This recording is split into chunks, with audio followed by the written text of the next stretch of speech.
Bendición mi gente, mi nombre es Alejandro Romero, o Batala, y les doy la bienvenida a este nuevo video de su canal Irabo Agua. En esta ocasión vamos a tratar un tema de controversia, que tan siquiera por leer el título diríamos, ¿y este video de qué es? ¿O por qué está mezclando las dos ramas? Ok, pues los invito a quedarse hasta el final para enterarse de qué se trata. Ahora, empezamos por ver las diferencias entre la regla de ocha y el palo monte. ¿Qué es lo que las diferencia y por qué hoy en día hay tanta mezcla? Para esto tenemos que ver la historia de ambas ramas, de dónde se originan y cómo es que llegan a Cuba, y de ahí cómo es que hoy en día se mezclan. Entonces comenzamos. Lo que es la cultura actual de palo monte, palo mayombe, etcétera, en definición correcta, malongo o malongo, es una creencia que lleva 5000 años de existencia aproximadamente. Arriba a Pinar del Río y a Matanzas, alrededor de 1510. En África existen más de 300 culturas distintas, junto con etnias, como lo vienen siendo los congos, los carabalíes, los angolas, yorubas, arará, ekbadó, entre otras. ¿Vale? Y hablando en el término de los yorubas, nos habla la historia que sostienen una guerra con sus vecinos, también entre sí, y con los colonizadores, que eran ataques externos desde el siglo XVIII, lo que los llevó a caer en la esclavitud en 1820. Asimismo, también arriba a Pinar del Río y Matanzas, lo que es la cultura ekbadó y arará, de ahí esparciéndose por la isla, hablando de un punto de La Habana, etc. Y entonces es donde comienza a haber como que más acercamiento entre los esclavos que practicaban una rama y la otra rama, una creencia y la otra, ¿vale? Lo que nos habla la historia es que los yorubas eran un poco más dóciles, eran un poquito más moldeables para los colonizadores, ya que los ponían a hacer labores domésticas y no ponían tanta resistencia. En cambio, los congos, los bakongos, comienzan a hacer más revolución, no se dejan esclavizar y huyen a los montes, y de ahí surge el apodo de los cimarrones. Cabe mencionar que ambas tierras tuvieron que hacer adeptos ahí, ya que, hablando en cuestión de palo, las gangas, como se conoce hoy, a los métodos o a las fuentes de poder de dicho practicante, no eran igual en su tierra que en Cuba. Igualmente que los receptáculos de los orichas no eran los mismos en África que en Cuba. Es decir, dos reglas distintas sufrieron una adaptación por la conquista que hubo a sus tierras. Más se supieron mantener margen de distancia entre una y otra y no mezclar. Pero en la actualidad se ha dado mucho el caso de, por decir, Lucero es Selecua, Mamachola es Ochum, Siete Rayos es Chango, Ogún es Arabanda. O sea, se crea un sincretismo. Todo el mundo ya conocemos el sincretismo religioso que hubo entre la regla de ocha, es decir, la religión yoruba, y lo que es el catolicismo. Pero esto, ¿de dónde nace? De que precisamente se tuvo que agarrar el africano de una imagen católica en la doctrina que le estaban dando, para que no acabaran con su fe y con su vida por oponerse a creer en lo que el colonizador hispano-inglés le estaba dictando. Entonces de ahí nace el sincretismo religioso católico yoruba. Pero ahora el sincretismo bantú, yoruba, eso es algo que no tiene mucha lógica, pero se practica hoy en día. Hubo mucha mezcolanza en el suponer de que los eleques o collares de ocha los comenzaron a adaptar en palo, pero eso ya vamos a épocas mucho más recientes y que se da mucho en la actualidad y es muy errado. Ha tocado casos, hablando en el punto del dialecto yoruba, en palo también es errado. No podemos decirle a una ganga o mituto o natuto, porque ahí estamos entrando en un revoltijo, en un arroz con mango terrible. Cosas que no tienen que ver se están realizando.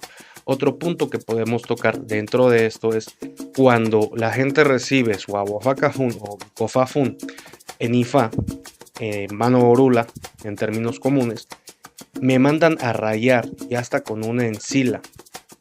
Entonces Esto es otra de las cosas negativas, porque hay que recordar que Ifa viene de Dahomey, de un conjunto de poblados Arara, de los cuales tuvieron muchos problemas y guerras entre sí con los Congo. Entonces, ¿cómo es posible que si años y siglos atrás estas dos culturas estaban en guerra, hoy en día hasta se pasan los ahijados? Este es un punto que queda tachado. Ahora, tengo que pedirle permiso a un abo o permiso o consejo Ifa para rayarme. Ese es un punto que debemos de tratar con mucho tacto. Si la persona quiere seguir un camino religioso en Ifa, tiene que pedir permiso, tiene que pedir autorización a Orunmila. Pero, más sin embargo, si la persona no tiene nada que ver con Ifa, no ha recibido consagración de Ocha ni de Ifa en su vida, no tiene por qué. Tiene que ir a pie de una ganga, de un kindembo, de un candango, a la casa de un tata, a un enso, a pedir autorización, y mediante el tata, la yaya y lo que viene siendo el enfumbe de esa cazuela, el regente de esa cazuela, tiene que ver si esa persona es apta para la misma rama. Ahora, en Palo dicen que soy hijo de tal oricha. En Palo me bajaron el ángel de la guarda. En Palo me dieron collares. Errado. Ni en Ocha por el caracol, ni en Ifa por el tablero de Ifa se puede sacar la encila Congo, es decir, el camino en Palo de una persona, ni mucho menos en Palo se puede sacar el ángel de la guarda de una persona. Ahí entramos en mucha mezcolanza, ¿vale? Entonces este es un punto que también queda descartado. Ahora, el siguiente punto es: si estoy en Palo, ¿puedo estar en Ocha? Y la respuesta es sí. Siempre y cuando se sepa marcar una diferencia entre una tierra y la otra, no hay problema, ya que hay mucho religioso que pertenece a ambas ramas. Pero obviamente manteniendo un margen de distancia y manteniendo un respeto y sin mezclar nada. Claro que se puede estar. Sí, obviamente los orichas te dan pie en Ocha y el muerto, el regente de la casa de donde te vas a rayar, te da pie. Otro punto bien importante que tocábamos al inicio y finiquitando. Yo creo que Centella es Oya, el sincretismo religioso. O sea, no es tan complicado. En la Ocha, obviamente, los orichas fueron personas, se podría decir así, que tuvieron dotes sobrenaturales y muchas virtudes.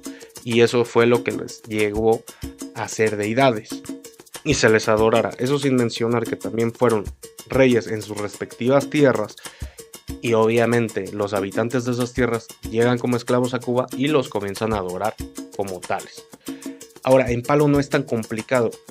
¿Por qué? Porque como humanos nos esforzamos y a fuerzas queremos ver a un Dios que sea como nosotros, que sea humano, que tenga 2 pies, 2 piernas, que tenga una cabeza. Y en Palo no es tan complicado. Nosotros queremos ver quién es la regente del mar. Para no entrar en términos, pues es el mar. ¿Quién es el regente del fuego? Pues el fuego. Se le denomina de diferente manera, pero en sí los empungos, que son las fuerzas de la naturaleza en Palo, no pasaron por un plano terrenal como humanos. No fueron humanos, no fueron como los orichas. Y esto es algo que hay que recalcar mucho para quitar ese sincretismo entre la cultura bantu o kikongo y los yoruba. Los orichas sí pasaron por un estado terrenal físico, fueron humanos en la tierra. Lo que son los empungos, no. Los empungos son simples fuerzas de la naturaleza y esa es la creencia básica en Palo. ¿Cómo podemos utilizar lo que nos da un Dios supremo, que es la naturaleza, y aprender a utilizarla a nuestro favor, a nuestro beneficio y a veces hasta la conveniencia? Mientras la cultura yoruba, hablando de regla de Ocha, hablando de Ifa, se enfoca a lo mismo pero de distinta manera. Un suponer que tenemos que aprender de la vivencia de los orichas en la tierra, en base también a aprender sus dotes que tuvieron en la naturaleza, para también ocuparlas, esos iré, esos ashe, esas cosas positivas en nuestro entorno y en nuestra vida diaria. Pero aquí ya marcamos una diferencia muy notoria entre una tierra y la otra, para que no se sigan dando estas confusiones. Si usted está en una casa de este tipo, lo que se recomienda es de que se aleje si es que apenas va llegando. ¿Por qué? Porque estos ya son cuentos, estos ya son inventos. También cabe mencionar que también, pues este tipo de inventos han surgido a lo largo del tiempo y a veces la gente hoy cree que está practicando lo correcto porque así se lo enseñó un mayor, pero no hay que caer en eso, no hay que caer en lo nuevo, inventado, mezclado y revolcado, ¿vale? Entonces este fue el video tema del día de hoy, como siempre esperando sea de su agrado, utilidad y sobre todo de su aprendizaje. Si les ha gustado, compártanlo, únanse al canal, suscríbanse en YouTube Irabo Aragua 8 o en la página de Facebook Irabo Aragua. Mi nombre es Alejandro Romero y no me voy sin antes recordarles: vivan en Ire, no caminen en Osorbo. Hasta luego.